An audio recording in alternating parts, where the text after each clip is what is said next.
siang Kak Andin. Hai, siang. Masya ya?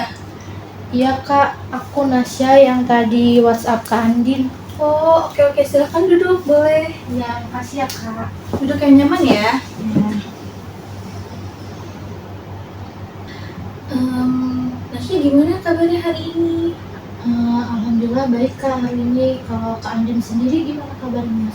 Alhamdulillah kalau kabarnya Nasya baik. Kabar aku juga hari ini baik-baik aja. Walaupun sekarang lagi musim sakit ya, batuk pilek. Iya Kak. Tadi sebelum kesini Nasya habis dari mana? Tadi aku habis dari kelas sih Kak. Oh, dari kelas langsung kesini. Iya, tadi pas bel bunyi aku langsung ke ruang WK. Tapi Nasya udah makan belum? Atau kita mau nyari makan dulu ke kantin? Nggak usah kok Kak, aku tadi udah makan kok, aman. Bener, nanti Nasya lapar gimana? Enggak, tadi aku beneran udah makan kok. Begitu? Yakin? Ya udah deh kalau gitu. Kita ngobrol tipis-tipis dulu aja kali ya, biar kita lebih chill gitu nanti. Iya Kak, boleh kok. Tadi Nasya sebelum kesini habis mata pelajaran siapa? Sebelum kesini tadi tuh mata pelajaran matematika peminatan Kak, bahas limit fungsi trigonometri.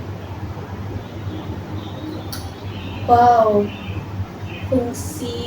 limit fungsi trigonometri ya. Tapi aman kan ya? Jujur agak nguras pikiran dan tenaga sih Kak, karena guring aku kalau ngejelasin tuh cepet banget, meskipun emang bakal diulang lagi, tapi penjelasan itu tetap aja aku nggak bisa langsung nangkep gitu apa yang disampaikan. Asli sih, aku kebayang sama pusingnya. Tapi kelas kalian tuh diajar sama Bu Rina ya? Bukannya kalau matematika peminatan itu sama Pak Galang? Memang sama Pak Galang Kak, tapi beliau lagi ambil cuti, jadi kelasnya diganti sama Bu Rina. Oh iya deh, bener Pak Galang lagi cuti. Oke deh, karena di sini nggak ada angka beserta rumus-rumusnya, jadi relax aja ya Nasya ya. Mungkin Nasya bisa tarik nafas dulu, hembuskan supaya nggak terlalu penuh gitu pikirannya. Oke, sebelumnya Nasya udah pernah ikut konseling belum? Belum sih Kak, baru ini yang pertama kali. Di SMP juga belum pernah? Hmm. Oke, aku tanya dulu deh kalau gitu. Apa yang Nasya tahu tentang konseling?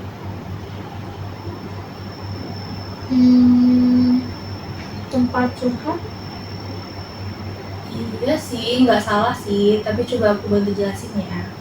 Jadi konseling itu intinya kayak pemberian bantuan kepada seorang individu untuk mencari solusi dari permasalahannya. Caranya gimana? Ya dengan bercerita.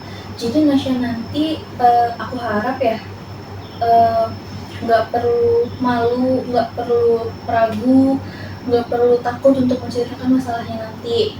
Karena berdasarkan ceritanya Nasya nanti, aku bisa membantu Nasya untuk mencari alternatif solusi dari permasalahan Nasya itu.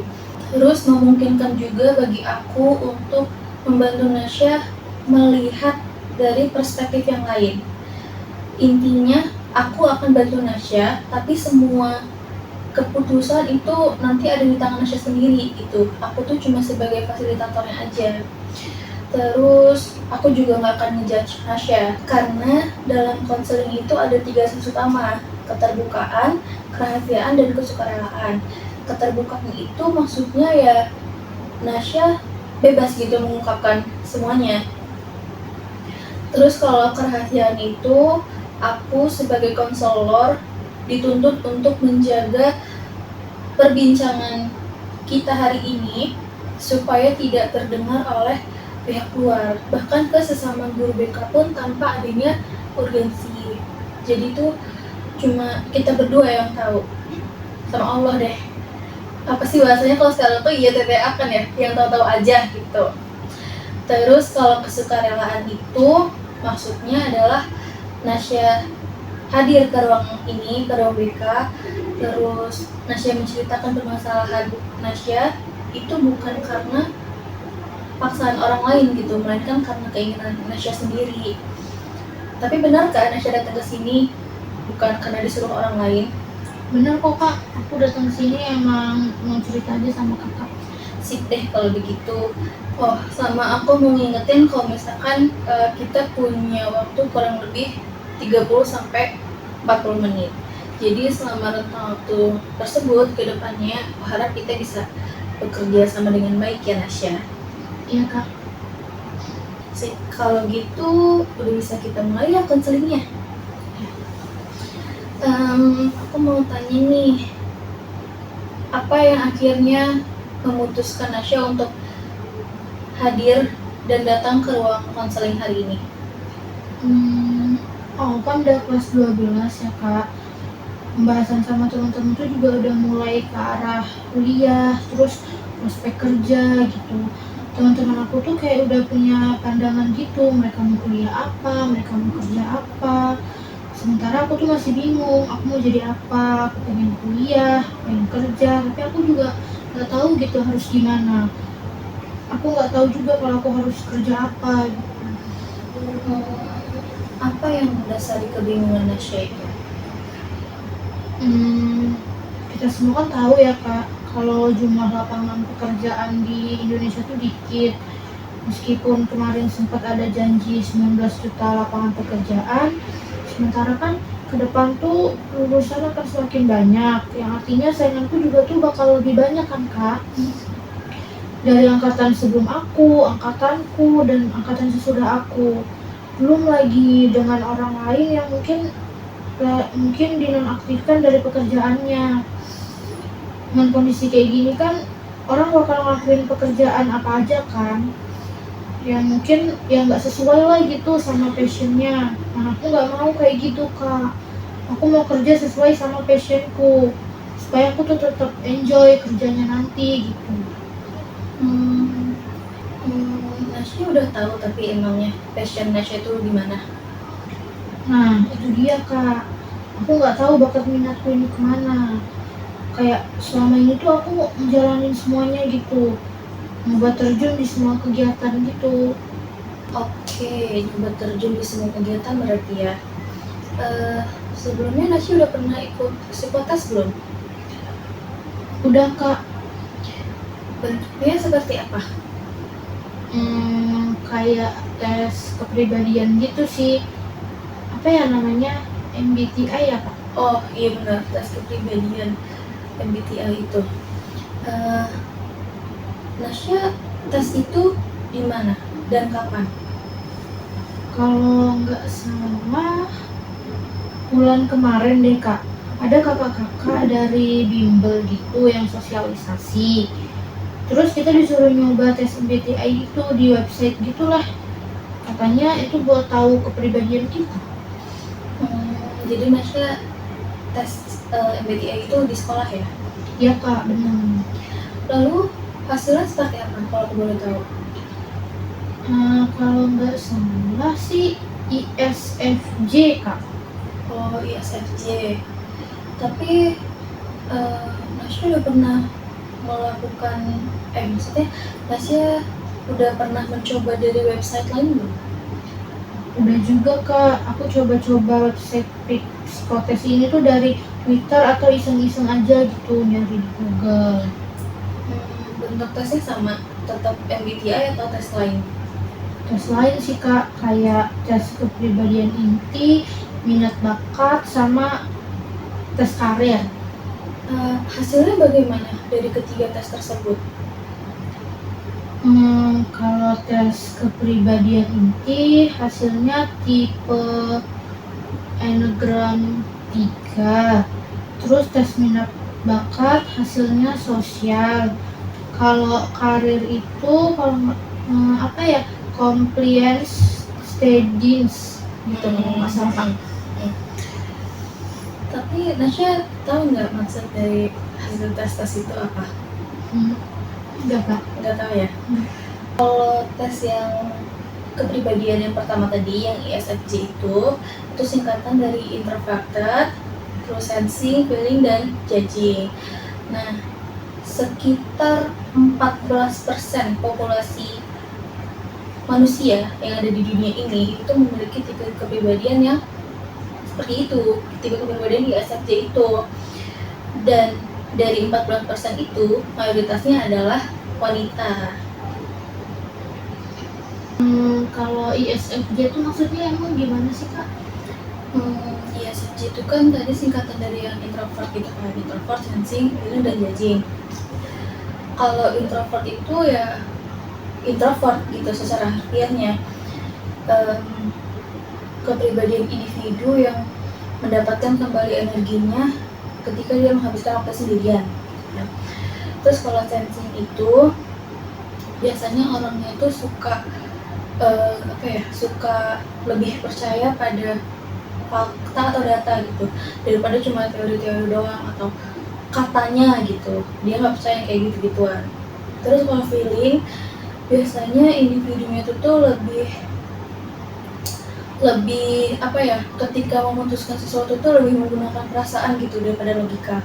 Nah, kenapalah mayoritas dari 40% tadi itu kebanyakan wanita ya karena ini. Dimana kan biasanya wanita itu suka lebih menggunakan perasaan kan daripada logika. Nah, terus kalau yang judging itu ini tuh individu yang kalau melakukan sesuatu itu terjadwal gitu, terstruktur. Jadi nggak mau yang asal-asalan atau kayak tiba-tiba jadwalnya berubah. Dia nggak bisa orang-orang kayak gitu tuh. Oh gitu ya Kak. Kalau dipikir-pikir sih itu saya banget sih Kak.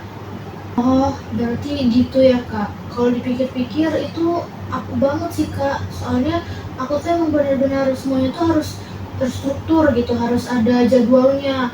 Aku harus ngapain hari ini, aku harus ngapain besok, terus kalau misalkan di hari libur tuh aku harus ngelakuin apa, ngerjain tugasnya kapan, terus tugas mana dulu yang mau dikerjain. Pokoknya semuanya tuh harus benar-benar terjadwal gitu Kak.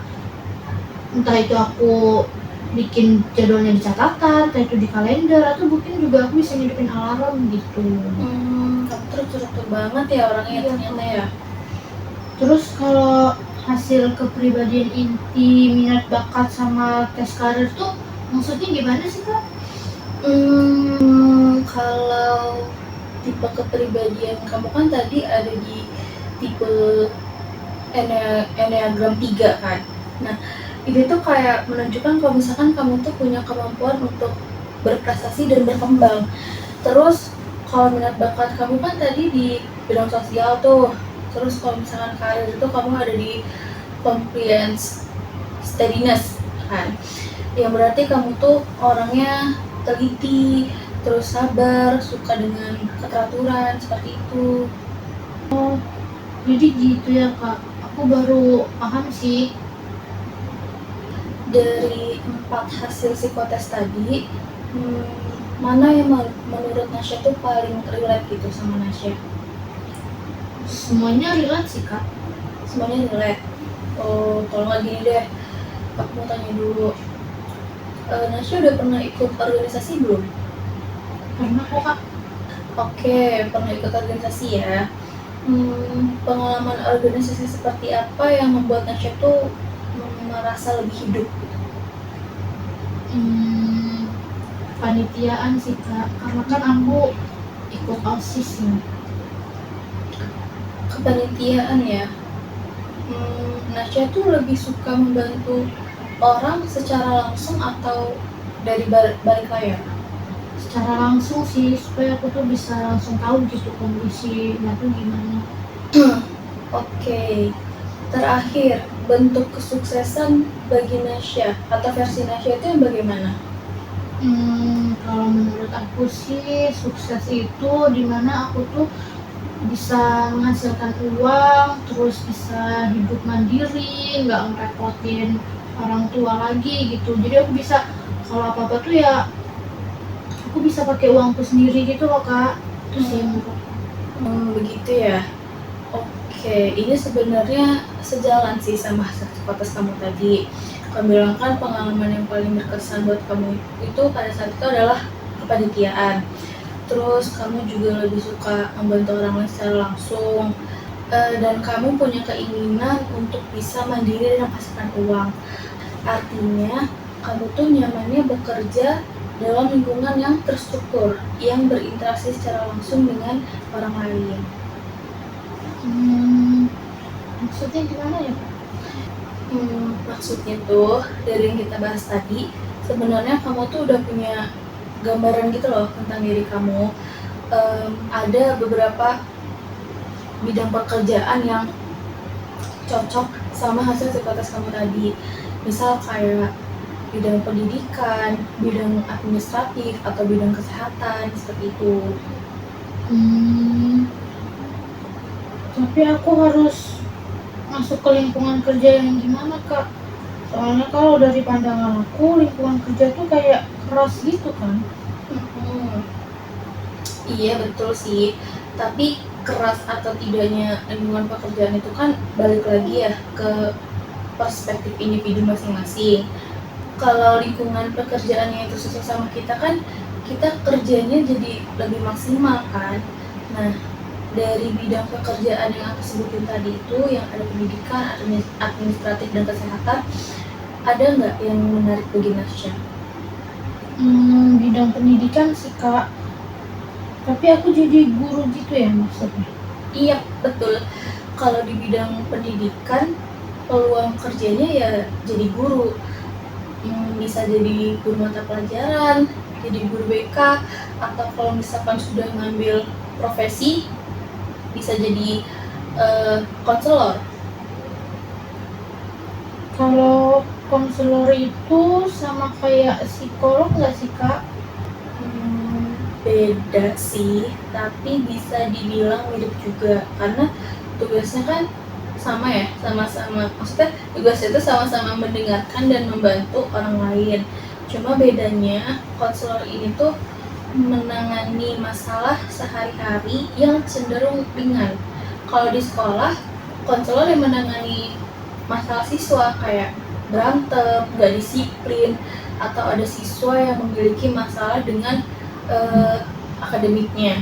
Sementara kalau psikolog itu cakupannya lebih luas dan mendalam dan bisa mendiagnosis gangguan mental yang dihadapi individu, misalnya kayak depresi, cemas, atau permasalahan emosional lainnya yang membutuhkan penanganan yang lebih intensif. Di beberapa sekolah juga ada psikolog sekolahnya, kayak di SMA YP Unila itu ada psikolog sekolahnya. Jadi ada konselor dan ada psikolog sekolah. Tugasnya jelas beda ya. Misalnya ada siswa nih yang datang ke konselor, terus dia menceritakan permasalahannya. Kalau misalkan dia itu ada masalah gitulah di bidang akademiknya gitu. Lalu setelah diidentifikasi masalah, ternyata penyebabnya atau permasalahan utamanya adalah karena si siswa ini tuh memiliki gangguan kecemasan. Nah, bahasanya itu ada alih tangan kasus gitu. Jadi kasusnya ini tuh diserahkan ke psikolog sekolah yang mana lebih berwenang dalam menangani gangguan kecemasan. Kalau untuk jurusan kuliah gimana, Kak? Soalnya kan banyak ya orang yang kuliahnya itu apa, kerjanya apa?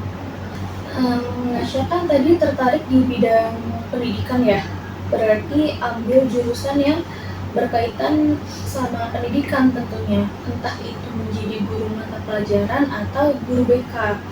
Nah, di FKIP Unila itu lumayan lengkap loh jurusannya. Kalau misalkan Nasya mau jadi guru mata pelajaran, Nasya bisa tentuin nih potensi kamu tuh ada di mata pelajaran apa saat ini. Tapi kalau misalkan mau ambil prodi BK juga ya nggak masalah gitu, malah sesuai banget sama hasil psikotes Nasya tadi. Aku tertarik sih, Kak, ambil prodi BK. Tapi prospek kerjanya itu cuma jadi guru aja ya? Oh, enggak juga sih, lulusan BK itu bisa jadi konsultan atau konselor di perusahaan, terus bisa juga jadi HRD.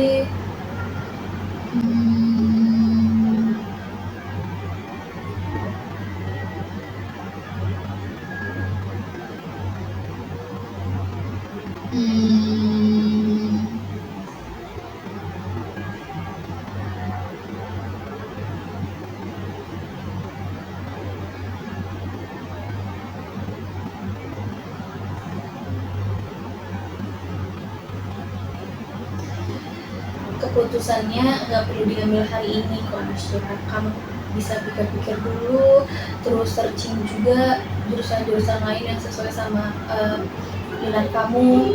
Tapi perlu diingat ya, kalau misalkan hasil psikotes ini tuh hanya dijadikan sebagai alat untuk menentukan jurusan dan prospek kerja. Jadi nggak mesti harus ngambil itu gitu. Apa ya, jadi jangan terlalu terpaku sama hasil psikotes Nasya tadi. Tapi setidaknya dari hasil psikotes itu Nasya jadi tahu nih kepribadian dan minat bakat Nasya tuh kayak gimana. Terus kelas 12 kan juga masih ada 7 bulan lagi ya, bener nggak sih? Oktober, September, Mei, April. Kalau nggak salah sekolah tuh sampai April deh. Jadi selama 7 bulan itu ya Nasya coba diskusikan juga dengan orang tua. Oke deh kak, sebenarnya aku kayak udah kepikiran gitu sih mau ambil jurusan apa, tapi kayak kata Kak Anjin tadi, aku mau searching dulu, terus mau diskusi dulu gitu sama orang tua. Bagus deh kalau Nasya udah kepikiran mau ambil jurusan apa. Nanti tuh sekitar bulan Februari atau Maret gitu ya, biasanya ada sosialisasi tuh dari sekolah yang diadakan untuk semua anak kelas 12. Kalau sosialisasi dari bimbel kemarin itu kan biasanya kepisah ya, yang IPA bimbel dari mana, IPS bimbel dari mana gitu. Nah nanti kalau misalkan dari sekolah itu seluruh kelas 12 itu biasanya akan dikumpulin di lapangan. Nah pas sosialisasi itu kalau misalkan Nasya merasa masih bingung, Nasya bisa tuh datang ke sini lagi, terus kita diskusi sama-sama lagi deh. Nanti pas diskusi di bulan Februari atau di bulan Maret itu kita sambil lihat nilai Nasya juga selama 5 semester ini gimana. Oke kak, makasih banyak ya kak karena udah mau dengerin cerita aku. Karena itu pertama kalinya aku ikut konseling. Ternyata benar-benar membantu banget ya kak, nggak kayak apa yang aku takutin gitu. Kira kalau konseling terus masuk ke ruang BK nih suasananya bakal mencekam gitu kak, karena kan guru BK tuh dikenalnya galak gitu. Sama-sama Nasya. Aku juga mau ucapin terima kasih nih ke Nasya karena hari ini sudah hadir dan sudah berbagi cerita sama aku tentunya. Dan aku juga berharap semoga konseling hari ini tuh bisa bermanfaat buat Nasya ke depannya. Ya kak, ya udah kak kalau gitu karena bentar lagi juga udah mau masuk, aku izin. Oh iya boleh. Emang sekarang jam berapa sih? Udah jam 1 sih kak, jam 1 kurang. Jam 1 kurang. Oh ya udah deh kalau gitu. Boleh kalau misalkan mau balik ke kelas. Izin keluar ya kak, makasih banyak. Iya sama-sama.